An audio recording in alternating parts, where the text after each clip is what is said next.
Hi everyone, my name is Vuk and I'm the host of the Change podcast, where we introduce you to people and ideas shaping MENA region. Our guest today started his career with Arthur de Little as a management consultant, where he spent 7 years. Since then, he successfully founded and managed several venture capital funds. He co-founded and managed Eon Tech Ventures, an independent Luxembourg-based venture capital fund focused on European early-stage technology companies. He established and led Coast Innovation Fund, the venture fund supporting the university pipelines of technology-based startup projects and investing in high-profile international tech companies. He was managing director of Naseba Capital, a leading Dubai-based organization providing private placement and M&A transaction support to early-stage technology companies.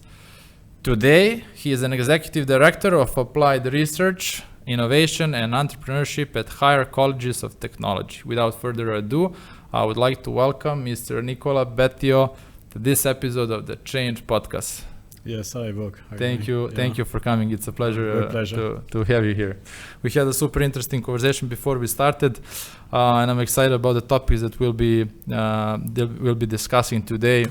But tell me, first of all, the whole COVID-19 crisis, working from home, are you guys back in the office now or still remotely? Yes, we are back in the office since a few weeks, at least the administration of the different colleges. The students are back on campus since few days. Everybody has been COVID-19 tested, so there are checks every day at the gates. Again, we put in place a very stringent procedures to avoid problems. Yeah, and it has been an interesting exercise for us. Again, is not really my topic. I'm into applied research, innovation, entrepreneurship. Again, academia is a bit far away from what I do on a daily basis, but it has been a very interesting exercise. So we approached this emergency with lots of energy, and we discovered actually that we could provide the same level of education, even better, to the same quantity of students, and we have quite a bunch of them. We have 20,000 students. 20,000 students, wow. So we transitioned through the COVID-19 period without any disruptions. We had 80 million connections in a few months. Wow. So it was under the IT point of view, we really stress every system we have in place, and we granted assessments, exams, courses, so not a single student has lost a single hour. Sounds like you adjusted quite well to the whole situation. What do you prefer? Do you prefer work from home or from the office? After so many years of experience in the office, you know. We've been working we've been working from home, myself and my team. We took the chance of doing. We were not involved in the challenges of the academia, but we wanted to contribute to the COVID-19 fight. So in few weeks, we developed a ventilator splitter that allows to split the output of a standard ICU ventilator to a few patients. So we tested in few hospitals, and we defined a reference design to deploy it in a few hospitals. Again, there are sufficient ICU ventilators in the UAE, so we don't need the splitters. But in case, we have a solution, which has been again tested in a few hospitals in the UAE. Also, we developed quite an original emergency mechanical ventilator that allows to provide the ventilation at a fraction of the cost of any emergency ventilator existing today. Wow! So it's a very simple design, open source, so we can provide it to any kind of potential manufacturer all over the world. The cost of the material to build is 2,000 dirhams, so it's extremely inexpensive. And what we wanted to do is to provide potential solutions to countries like India or regions like Africa, where the emergency created by COVID-19 on ICUs can be dramatic, and they cannot really purchase full-fledged ventilators. Wow!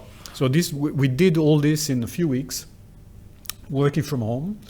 So we didn't have access to labs, so we were using, I mean, my team was using, again, whatever they had at home, and it was quite an interesting challenge. You put the time to a good use then, the exactly, time that you had. On a personal level, I don't think anyone expected this is going to last so long, and who knows how long it's going to last. How did you use your extra time that you saved on commuting and other activities that are coming with going to the office?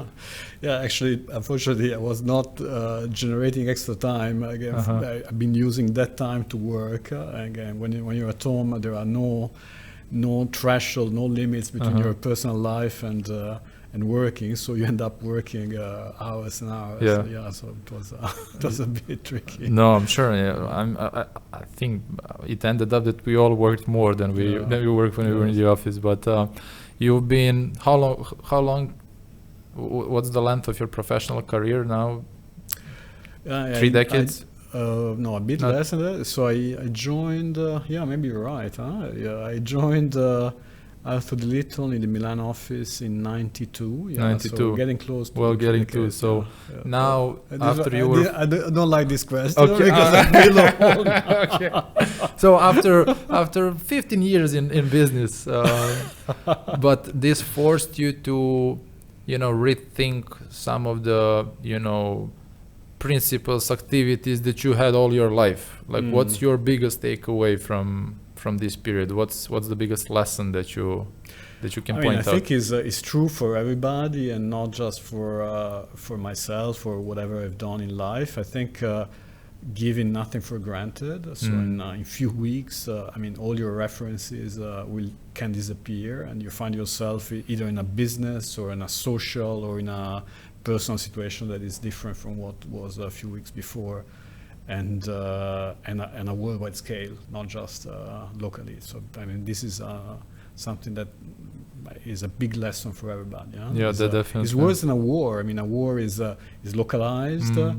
It takes time to build up, and again, this happened in a few weeks, global scale, impacting the life, the way of living of everybody, impacting economies. I think. While everyone was talking about World War III and is it going to ever happen, I think nobody could be ready for this, and this is our modern World War III, right? At the same time, the other thing is that it's dramatic, but again, we are capable of dealing with that. So it's something that is generating lots of energy. So the human species is reacting. It's super resilient. Whenever we throw at ourselves, we find solution, we fight for it, and so this is probably the other big learning. We'll be talking a lot about that later on, but that's well said. When we are put to extremes, we are capable of doing a lot more than we initially thought that we can do. And one example is the inventions that you came up with your team that you maybe didn't think of while everything was in functioning normally. Imagine working from home, developing something totally new, and in a few weeks. It's not quite exciting, right? Exactly. Okay, so today we'll be talking about your background is, from management consultant, founding and managing venture funds. Some of them were as a part of university, the CAUST, right, Innovation Fund, and now you're working with higher colleges of technology. So we're talking a bit about universities and their role in the economy. We'll be talking a bit about innovation and how universities can contribute to innovation and transformation going forward. But as the kind of the introduction to the topic, and we had a quick chat about this before we started, but can you kind of point out differences between education 30, 40, 50 years ago and education today, especially here in the region? Yeah. So So education has started as a system to generate knowledge. If you think about Cambridge, Oxford, the Italian universities in the 11th century. So the idea is to produce scholars, professors, to contribute to knowledge, to advance knowledge, etc. maybe with capitalism, with the Industrial Revolution, we wanted to have university to produce skills useful for production, useful to contribute to the economy. So today, I think we are well beyond that. We want higher education institutions to directly contribute to the economy. So creating skills is not sufficient. It is a big challenge. So I was a few months ago in a conference in Belgium, and there was the VP of HR of Airbus, and he was saying that in the next few months he needed like 10,000, I can't remember the exact number, like 10 or 20,000 new employees or new engineers with certain skills, and didn't know where to recruit them because universities were not producing them. So what they are doing, most of these big corporations, they are retraining people. So I think producing graduates with the right set of skills is a priority number one. But actually what is happening here in the UAE is something that is a bit beyond that. So we want higher education institutions to be a direct contributor to the economy. So we want our graduates to become entrepreneurs. We want them to create SMEs. We want them to have a real impact on the GDP of the country. So this is very new and is something that is not, I haven't seen it in other places, certainly not in the US or in Europe, in such a well-defined way. Is quite unique. Well, yes, and I think probably everyone who is listening now, when we kind of go back and think of it, would agree that very rarely we could see universities, wherever we're coming from, having a fast and accurate response to economy and the economical, needs. Yeah. I can remember when I was studying, it was already too late to educate engineers. People were still talking about economical models from 1990s. Sure. I mean, who needs an economist anymore? Yeah. Like at the time, it was a factory of thousands and thousands of economists for the country. And how does it work? Universities bridging the gap with government. What does that model look like? So I'm currently working for HCT, which is a federal government organization. We have 16 campuses in the UAE. So we are covering. We are the only federal institution with such a coverage all over the UAE. So again, all our programs, all our strategy is well concerted with the government. Tailored to address the needs of the government on the long-term plan of how long ahead are you looking? So normally we have 5-year planning exercises, strategic planning exercises. We just closed one. But at the same time, we are in a sort of environment. I mean, COVID-19 is a perfect demonstration that where you realize that whatever you plan might be replanned at the day after or the week after. So again, we have a planning cycle, which is a standard planning cycle. Again, we are managed like a corporation, which is pretty interesting for a university. So we have processes that are extremely well designed and formalized for strategic planning, for example. And but again, we have the capability of readapting whatever we are doing in a very quick way. But if I'm understanding, and if you put it in that perspective, the impact that universities can have on the economy can be huge. Not that maybe it's not today, but can be huge. So again, it is the future of the country, right? So again, what we are providing education today to future leaders or to future businessmen, businesswomen, and we need to make sure that they are learning, first of all the skills that are needed to do that, but also they are implementing this in practice. And this is exactly what I'm doing with one of my programs. Well, basically, the university like yours is like the HR department of a company, right?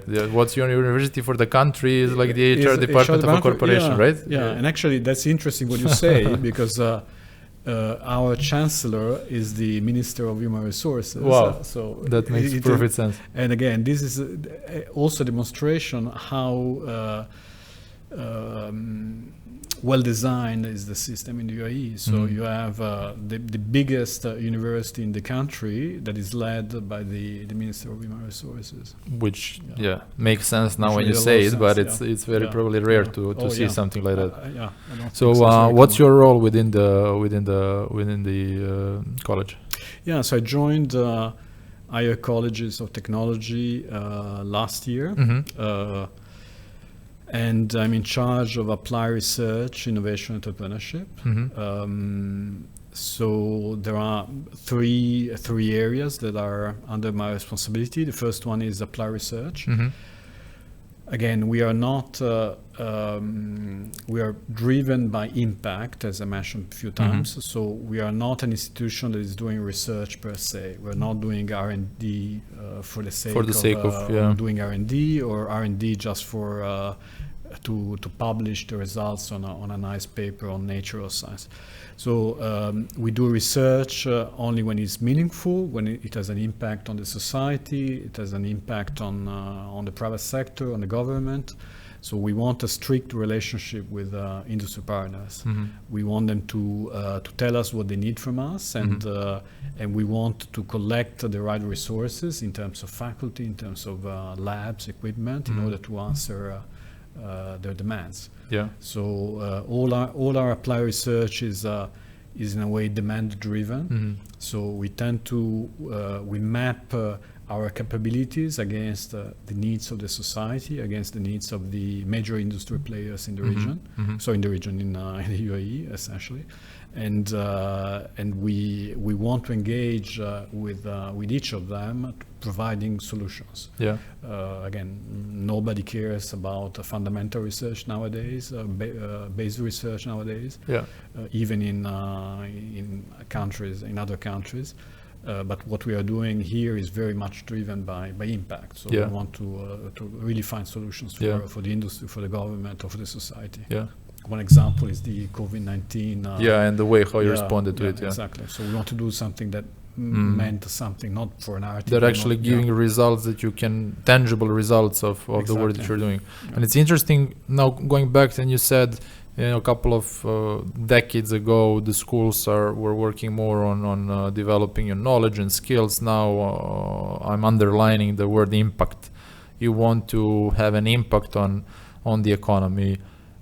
I'd like to talk about that a bit more, and how do you actually, achieve any kind of impact to the economy? You're putting different programs in place within your school, right? Can you tell us a bit more about it? So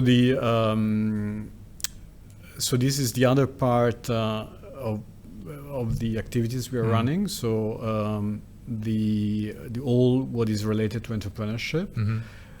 So our entrepreneurship strategy is based on three pillars. One is coaching. So we have a very comprehensive coaching program that we'll describe later. The second one is some pre-seed funding support, and we'll explain a bit later. So we are providing capability building kind of funding to our startups. And the last point is incubation. So providing the actual place to start up to live and prosper. So there are a few elements around all this. The first one is, again, as I told you, the coaching program. We have we organize 14 workshops every year that have the objective of inspiring students in becoming entrepreneurs, generating the awareness of entrepreneurship as a potential career, or the excitement of entrepreneurship as a potential career, and at the same time helping them in ideating something that might become a business one day. Nice. So we are doing this nowadays we're doing this online because we don't have full access to campuses, but the program is to have localized workshops all over the Emirates, in all the campuses we have.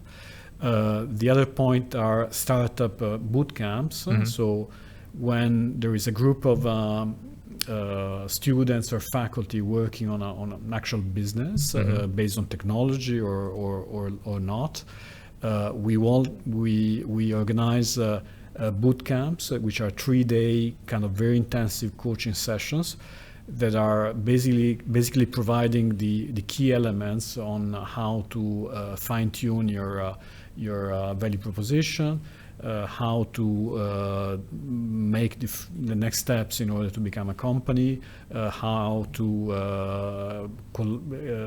raise funds to move forward, etc. So 3 days very intense session with these boot camps. And again, we have since October last year we run 4 of them, and we have 10 more for this year.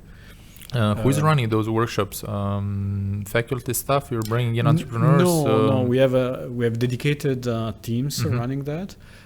So our thesis is that we want to separate whatever is happening in the class from whatever is happening under a sort of entrepreneurship umbrella. So if you want to launch a business, it's your thing. You don't want to be lectured by a faculty. You want to have a coach. You want to have somebody who is understanding what you want to do, but it's your program. It's your project.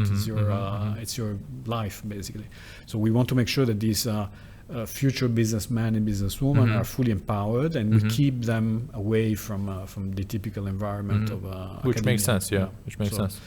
So boot camps at 10 for the next 12 months, and we have two startup accelerator cycles. So this is a very intense 10-week program for the best startups coming out from the entire funnel.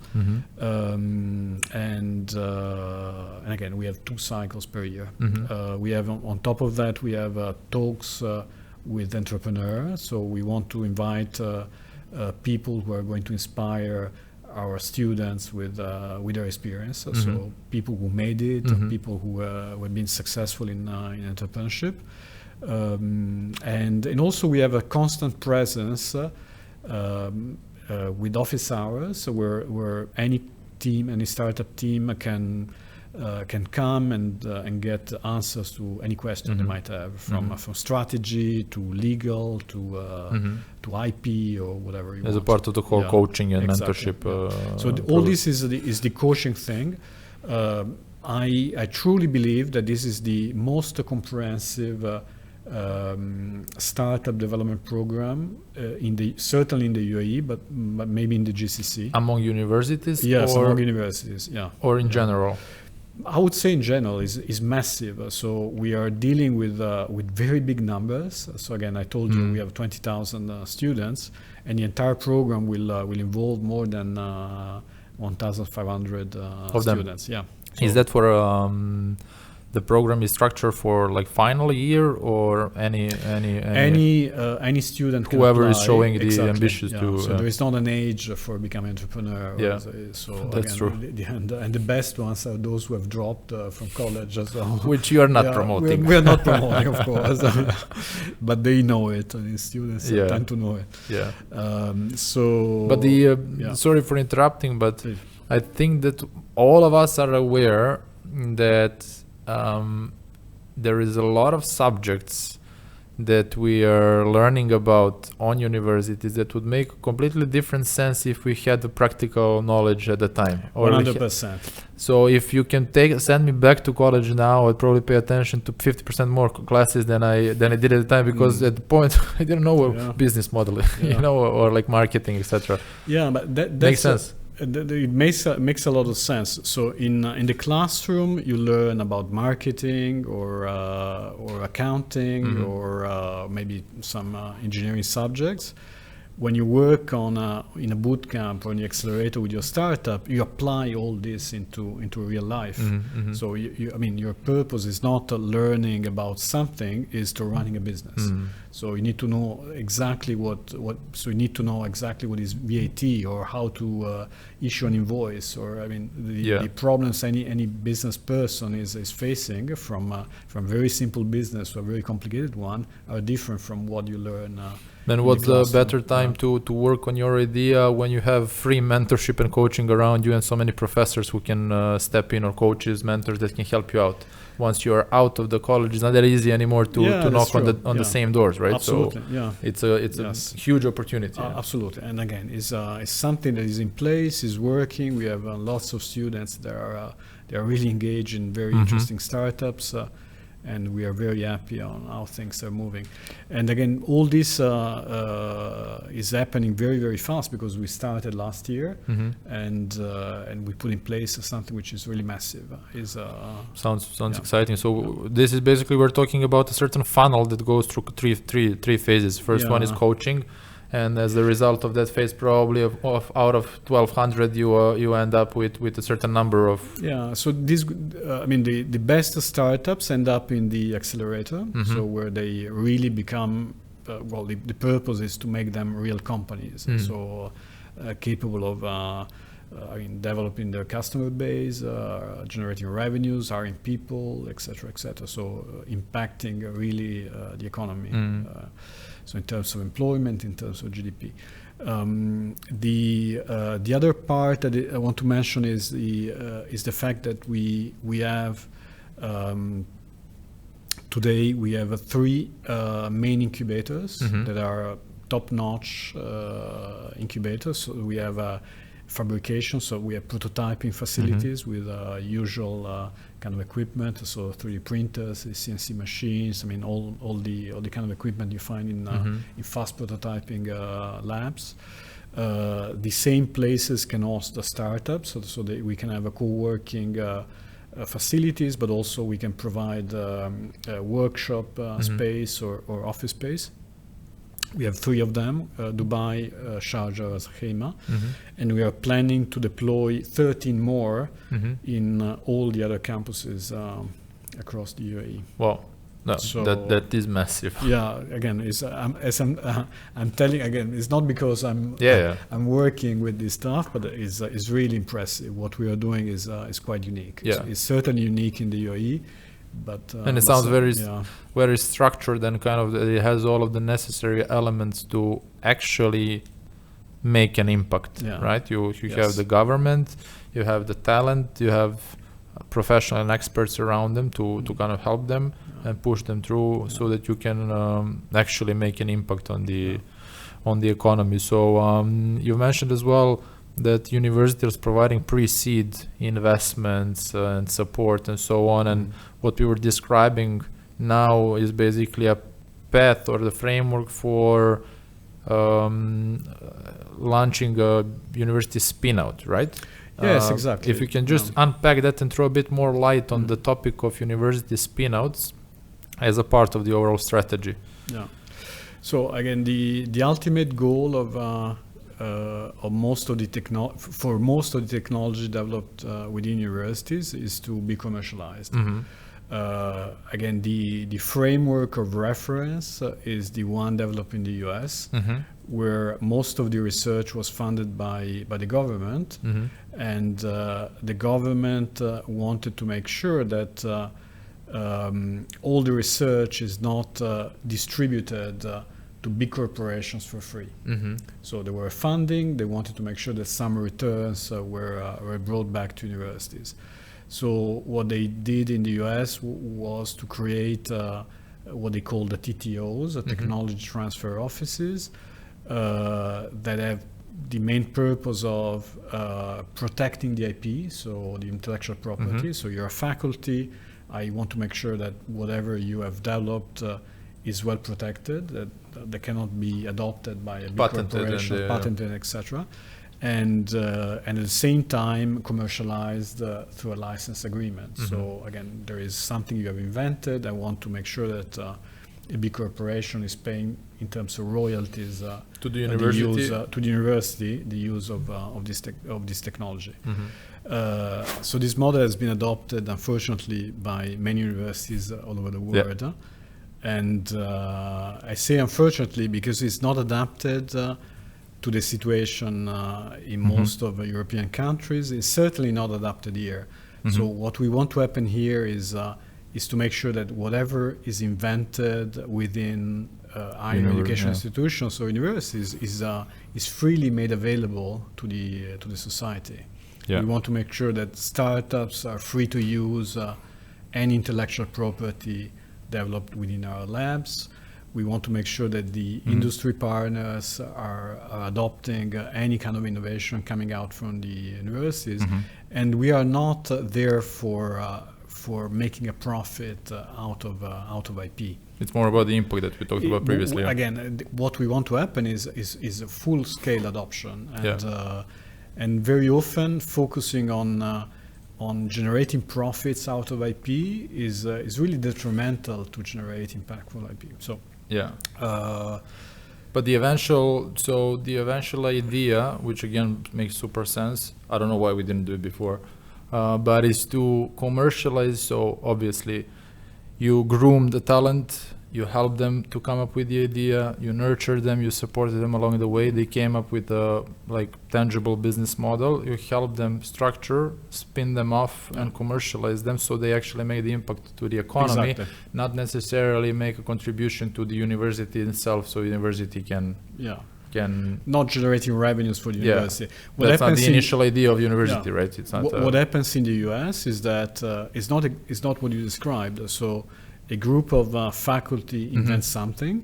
Whatever is invented belongs to university. Yeah. If they want to create a startup, the startup needs to negotiate with university a contract where the IP is made available. Wow. And the startup needs to pay royalties to the university to use this IP. Wow. And which it's doesn't make a lot of sense in my opinion. In one of the previous episodes, we talked with Mr. Ahmed Saleh from Al Tamimi Company. Ahmed, and he was saying that universities globally are one of the biggest patent owners, and they're applying and filing patents most often. So the research centers of universities, which is now when I'm putting the dots together. Yes,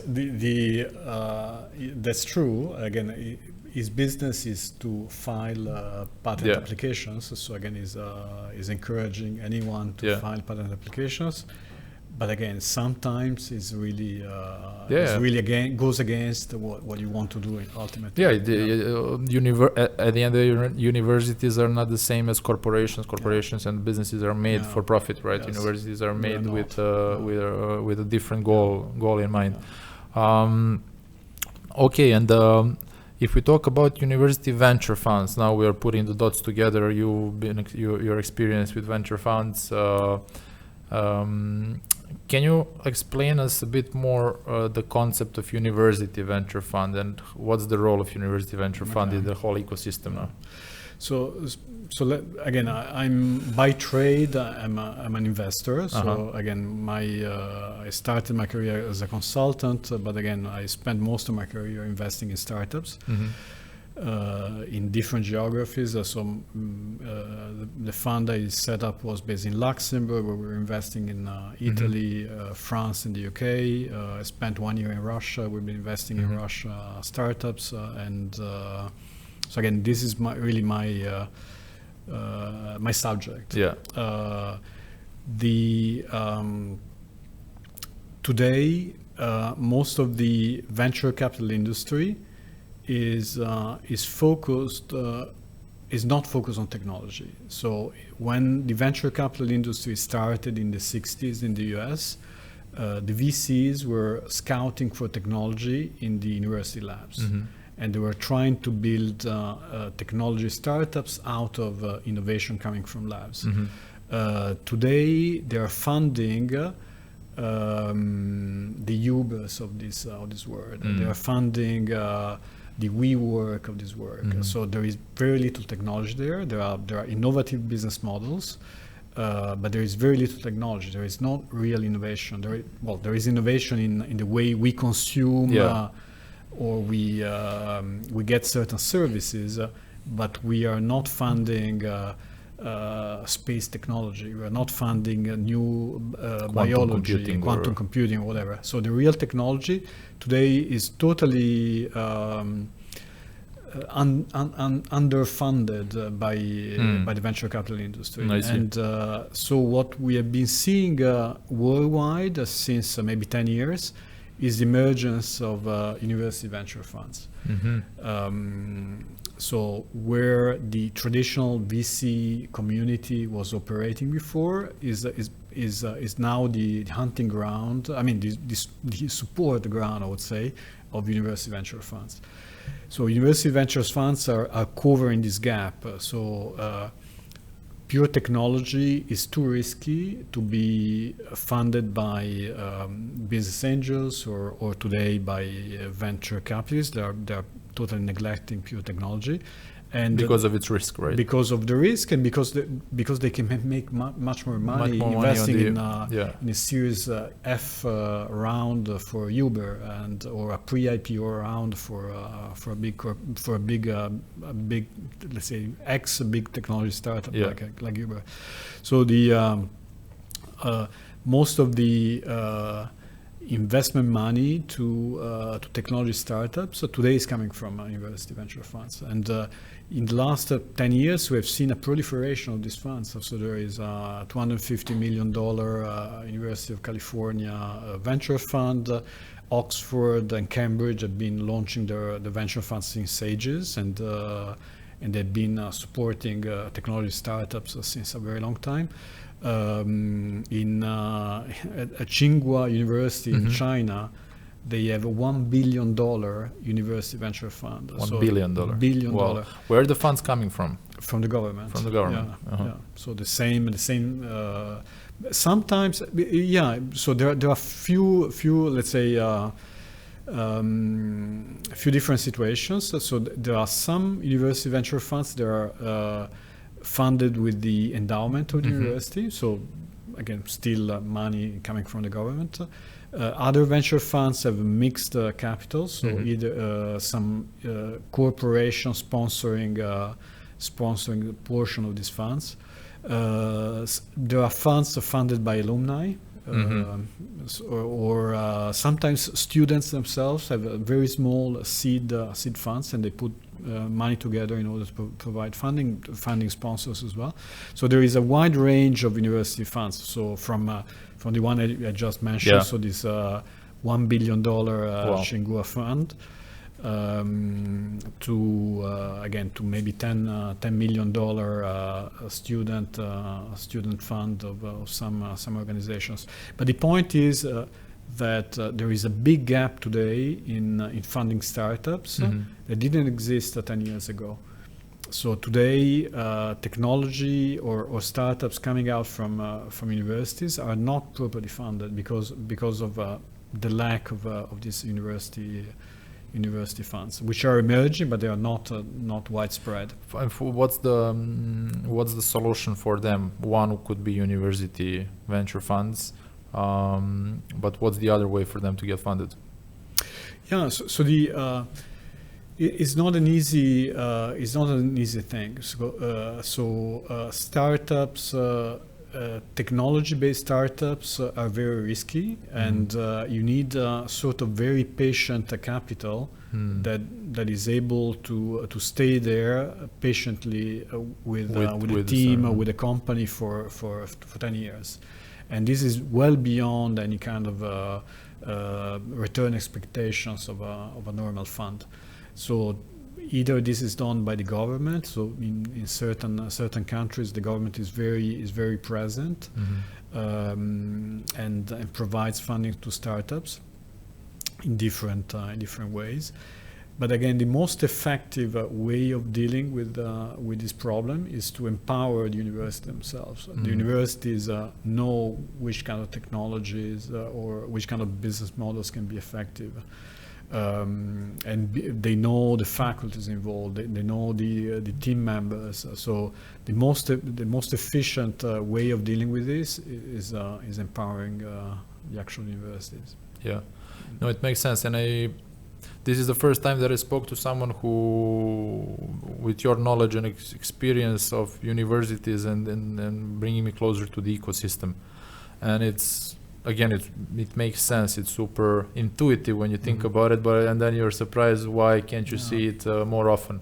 But it sounds like a formula for long-term transformation of a country's economy towards the future where they really want to be. Yes.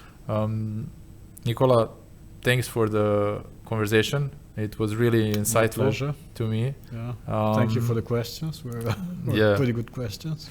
Thanks. Yeah, well, it's easy to come up with good questions when you have an inspiring topic, and universities traditionally very few people are looking at universities from this angle. But now I hope that we kind of throw a bit more light to the subject. Let's say we catch up on one more time after a year just to look back and see what's changed. Yeah. Until then, I hope that you all like the episode. Feel free to leave comments in below. We are going to be happy to reply. And thank you one more time. My pleasure. It was amazing. Thank you for having me. Thanks, everyone. If you stayed with us until the end, please like and subscribe. It's going to help us a lot. And then we'll see you next Monday in the next episode of the Change Podcast. Thanks, everyone. Bye.